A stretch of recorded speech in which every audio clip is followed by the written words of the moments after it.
Hello everyone, welcome to my YouTube channel Abid Roshni. Friend, आज के इस वीडियो में मैं डिस्कस करूंगी पैसिव रिलीफ एक्ट का सेक्शन 5, है ना। सेक्शन 5 को डिस्कस करने से पहले मैं बता दूं कि ये हम पार्ट 2 का है। सेक्शन 5 जो हम पढ़ेंगे ये पार्ट 2 से है।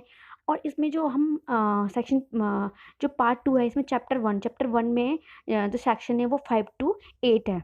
जो टोटल जो सेक्शन है वो 5 to 8 हम पढ़ेंगे।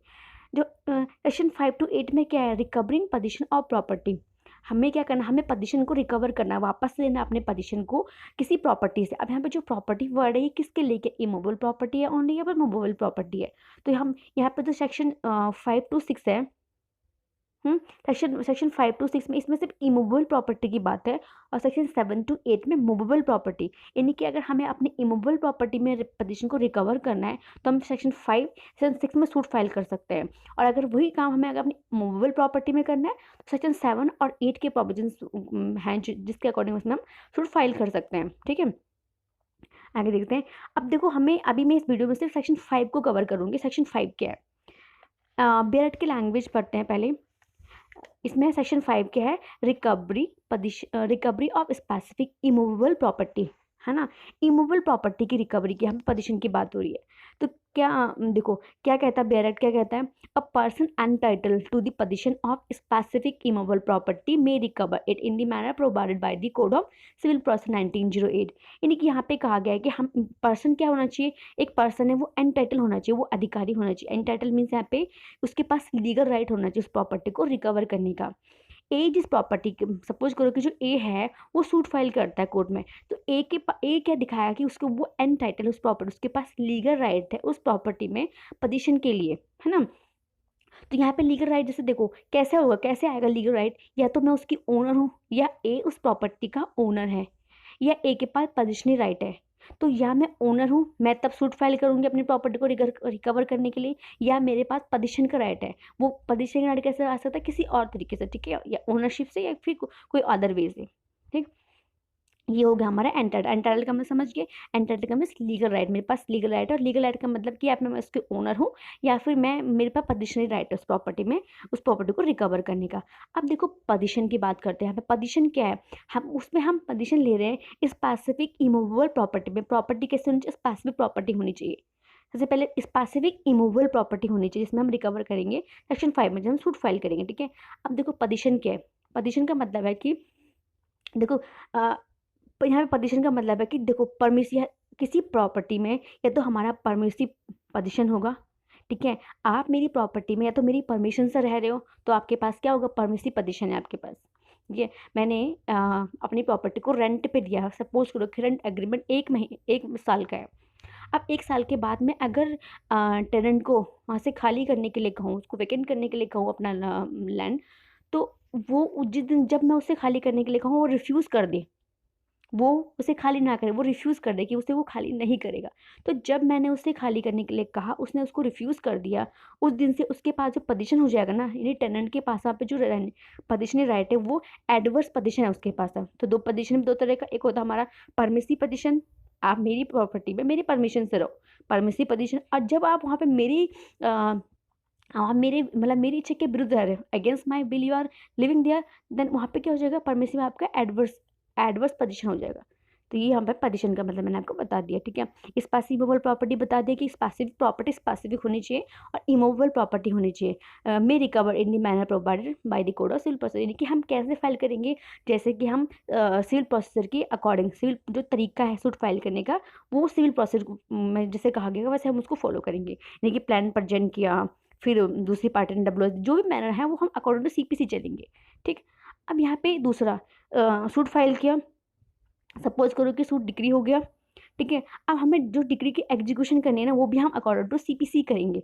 तो जो एग्जीक्यूशन के लिए है यहाँ पे स्पेसिफिक प्रॉपर्टी का, वो कहाँ है, ऑर्डर 21, रूल 35 एंड 36 में है। सीपीसी के ऑर्डर 21 की रूल 35 एंड 36 में जो प्रोविजन है उसके अकॉर्डिंग हम उस प्रॉपर्टी को उस डिग्री पे हम एग्जीक्यूट करवा सकते हो, डिग्री पे हम एग्जीक्यूट को करा सकते हैं। ठीक है, तो ये भी जो मैनर उसमें दिया है, किसमें, सीपीसी में दिया है, हमें वही फॉलो करना है। ठीक है। तो ये तो हमारा था बेयर एक्ट की लैंग्वेज, तो मैंने आपको समझाने की कोशिश किया। अब मैं इसके सारे आपको सेक्शन 5 के जो भी इंपॉर्टेंट पॉइंट्स वो बताऊंगी कि इसमें इसके और इसमें क्या कहाँ हम सूट फाइल कर सकते हैं, क्या और क्या इसके इंपॉर्टेंट पॉइंट है। देखो, section 5 is a simple word says that any person who is a lawfully the owner of the immovable property। Generally जो है हमारा सेक्शन 5 क्या कहता है कि अगर एक लॉफुल ओनर होगा ना, वो immovable property can get the position of such property bye due course of law. एक यहाँ पे कहा गया है कि जो लॉफुली ओनर है, मैं किसी प्रॉपर्टी में लॉफुल ओनर हूँ, तो मैं उस प्रॉपर्टी को रिकवर कर सकती हूँ। लेकिन कैसे करूँगी, मेरे को उस पर पोजीशन का राइट कैसे होगा, ड्यू कोर्स ऑफ लॉ करूँगी। यानी कि एक भले ही मैं एक ओनर हूँ अपनी प्रॉपर्टी की, लेकिन मुझे अगर उसमें पोजीशन चाहिए तो मैं अभी लॉ के प्रोविजन को ही फॉलो करूँगी। ठीक है। उसे मतलब 1 महीने का टाइम दूंगी, उसे बाय नोटिस उसे खाली करवाऊंगी, मतलब पूरा लॉ को मैं फॉलो करती हुई करूँगी। ठीक है। तो यहाँ पे क्या है, यहाँ पे सिर्फ ये है, यहाँ पे कह रहा है कि सिंपल वर्ड्स में सेक्शन 5 में यही कि एक लॉफुल ओनर होना चाहिए जो इस प्रॉपर्टी को ड्यू कोर्स जो है उसमें पोजीशन को गेट कर रहा है। लेकिन क्या सिर्फ ओनर ही यहाँ पे सूट फाइल कर सकता है ना, एक पॉइंट है कि क्या सिर्फ ओनर ही फाइल करेगा। तो आगे डिस्कस करती हूँ। अब देखो, सेक्शन 5 में जो रेमेडी है ना, under section 5 is the general remedy है। यानी कि यहाँ पे अगर हमें सूट फाइल करना, जनरली जो हम रिकवरी कराएंगे इमूवेबल प्रॉपर्टी की, वो अकॉर्डिंग टू सेक्शन 5 ही कराएंगे। सेक्शन 5 में ही हमारे पास प्रोविजन है कि हम प्रॉपर्टी को रिकवर करते हैं। ये जनरल रेमेडी है।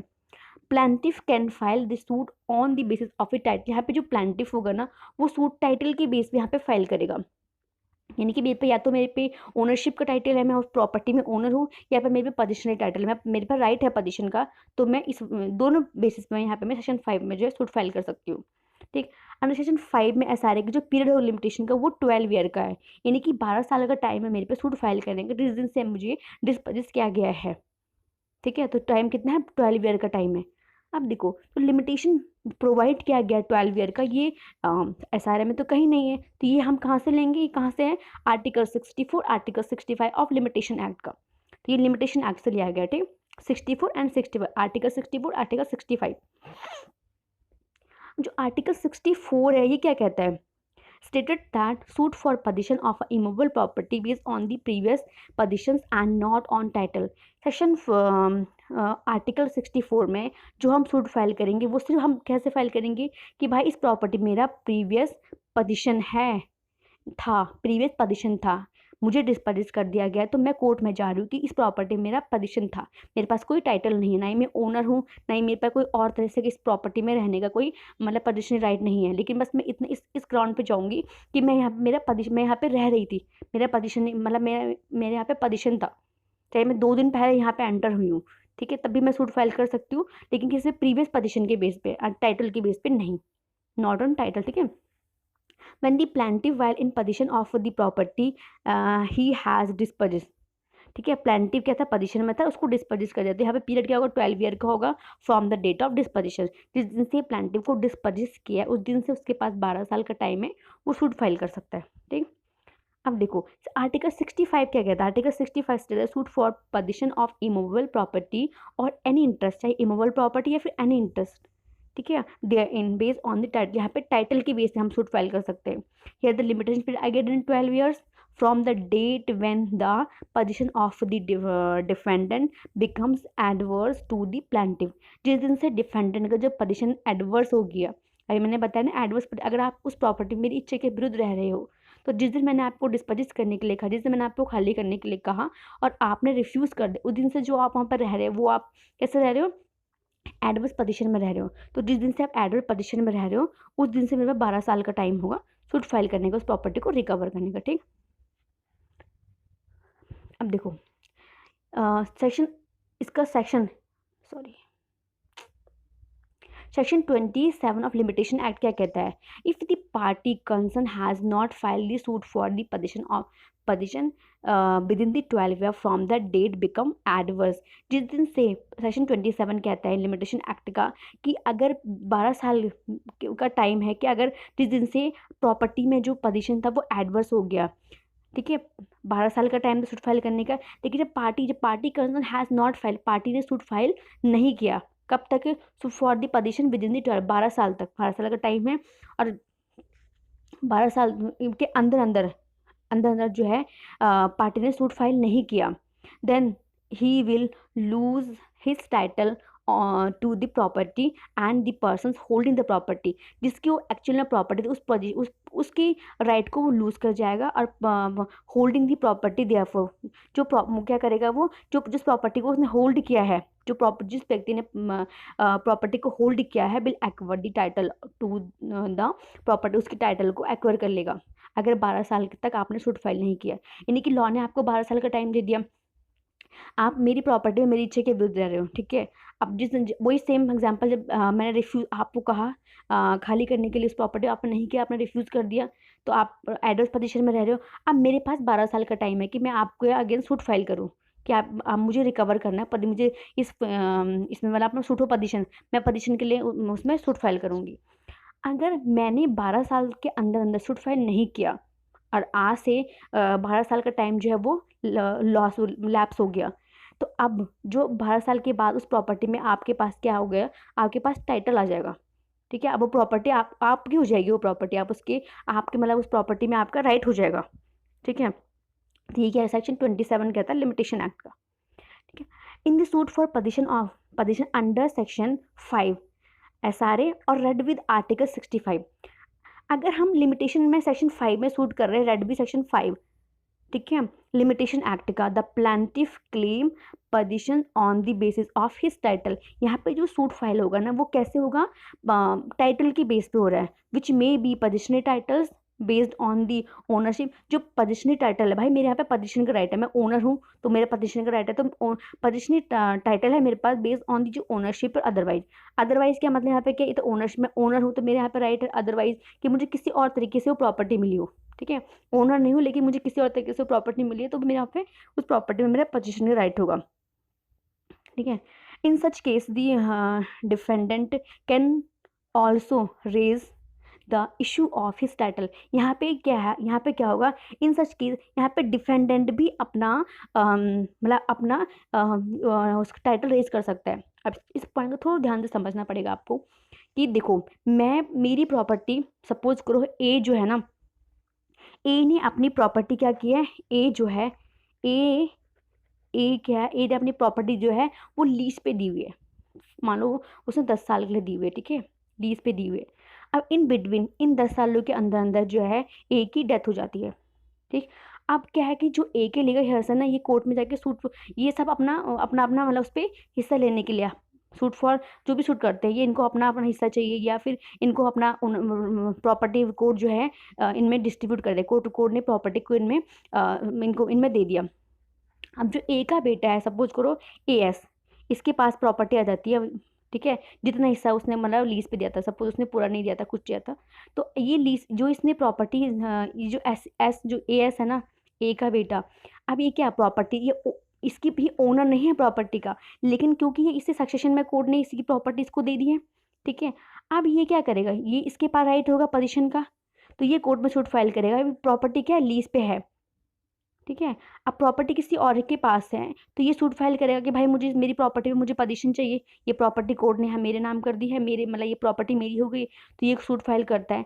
तो लेकिन यहाँ पे देखिए आप, यहाँ पे AS के पास यानी कि जो ए का बेटा है, सन है, इसके पास तो राइट है प्रॉपर्टी में, समझ में आ रहा है। लेकिन यहाँ पे एल जो ये जिसको लीज पे दिया हुआ है उसके पास भी तो टाइम है ना भी, तो यहाँ पे ये भी अपना टाइटल शो कर सकता है, कोर्ट में दिखा सकता है कि ये हमारे बीच एग्रीमेंट था, यानी कि इसके और ए के बीच में जो एग्रीमेंट था वो दिखा सकता है कि इसके पास भी ये राइट है इस प्रॉपर्टी में रहने का, तो यहाँ पे ये भी अपना टाइटल जो है रेज कर सकता है, यानी कि इसके पास भी उस प्रॉपर्टी में रहने का पोजीशन है, तो यहाँ पे दोनों पार्टी अपना टाइटल जो है रेज कर सकते हैं।